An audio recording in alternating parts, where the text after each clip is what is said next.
La question de la dette publique reste au cœur des débats économiques. L'augmentation constante du service de la dette menace d'aggraver les inégalités déjà profondes. C'est dans ce sens que UNSAS, Union nationale des syndicats autonomes du Sénégal, en partenariat avec Oxfam, Actrav, CSI Afrique, ont tenu un symposium avec pour thème Inégalités et dettes en Afrique. Occasion saisie par Oxfam pour étaler l'étude réalisée sur les inégalités en Afrique, mais aussi les stratégies à adopter pour corriger ces inégalités et accélérer le développement sur le continent pour une période bien déterminée. Oxfam a réalisé une étude sur les inégalités en Afrique et cette étude a révélé que 4 Africains les plus riches détiennent plus de la moitié de la richesse de la population africaine.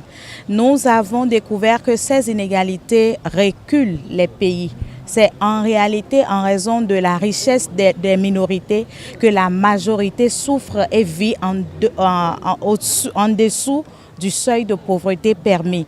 Alors cette activité vient comme un déclic de ce que, en tant que centrale syndicale, en tant que citoyens, nous avons le devoir de lutter contre les inégalités, le devoir de lever la voix et de montrer autant aux gouvernants qu'à ces riches-là que nous avons besoin qu'ils soient plus taxés et qu'ils répartissent mieux la richesse de toute l'Afrique.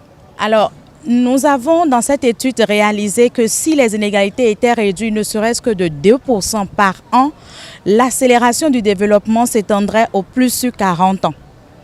Il faut donc que nous taxons beaucoup plus les riches pour que ces impôts soient répartis sur l'appel aux actions sociales, à l'éducation et aux différents services de protection pour les plus pauvres.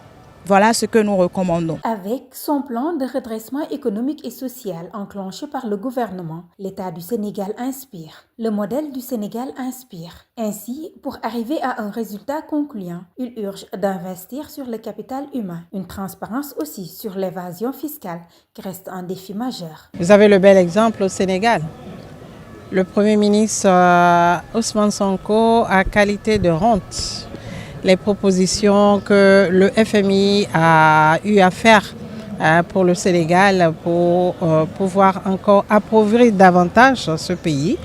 Et le président a été très ferme sur le fait qu'il s'engage à ce que des ressources soient trouvées pour que l'investissement à 90% pour le développement du Sénégal soit fait par les Sénégalais et pour le Sénégal, qu'il ne souhaite pas encore alourdir le fardeau de la dette pour son pays. Vous avez l'exemple concret de ce que nous devons faire en tant qu'Africains. Nous devons refuser le poids de la dette. C'est maintenir sa position, de refuser tout ce qui est compromis, lutter contre la corruption, lutter contre l'évasion fiscale, qui aujourd'hui, il est démontré, 50% de la richesse de l'Afrique, c'est par l'évasion fiscale que ça quitte l'Afrique. Or, nous sommes un continent riche.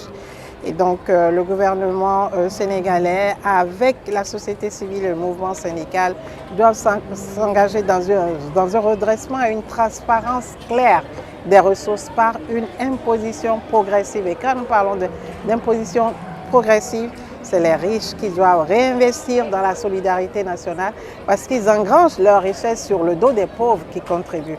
Et donc, il faut réinverser la tendance, il faut s'imposer, il faut que le gouvernement ait vraiment des axes prioritaires comme ils l'ont défini, qui sont des axes prioritaires sociaux, les services de base, parce que quand on investit sur le capital humain, la productivité prend un coup et vous pouvez voir que la cohésion sociale est un indicateur pour pouvoir engager le gouvernement sénégalais à poursuivre sur les axes prioritaires qu'il a déjà choisis.